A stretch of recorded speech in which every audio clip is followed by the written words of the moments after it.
အဘတွေကဒုတ်တန်နဲ့ချောင်းနဲ့တုံးတန်ပြောင်းဖို့လည်းနီးပါပြီ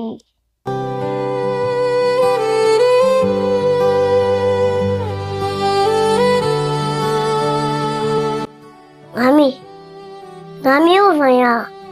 ပစ္စည်းအဟောင်းတွေဝယ်ရဲဖို့လို့အဘလည်းရောင်းချင်လို့ပါရတယ်လေဗျကျွန်တော်တို့ဆိုင်ကငွေတွေငွေခွက်ငွေရင်းကားအပကြတော့ငွေခပ်ပတ်ကောင်းငွေတဲ့ပစ္စည်းအစုံကိုဈေးကောင်းပေးပြီးဝယ်ပါတယ်ဗျဒါနဲ့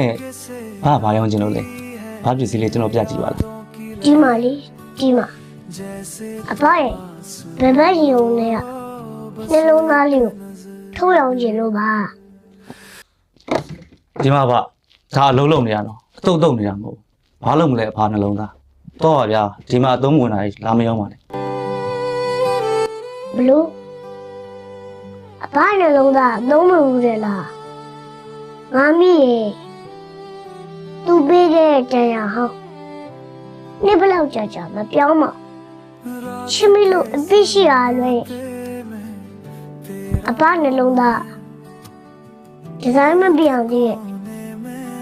အမိုင်းဝင်လေးပါငါမိရဲ့အဘတွေကဒုတ်တန်နဲ့ချောင်းနဲ့တုံးတန်ပြောင်းဖို့လည်းနီးပါပြီသုံးပွေးဆိုင်မှာ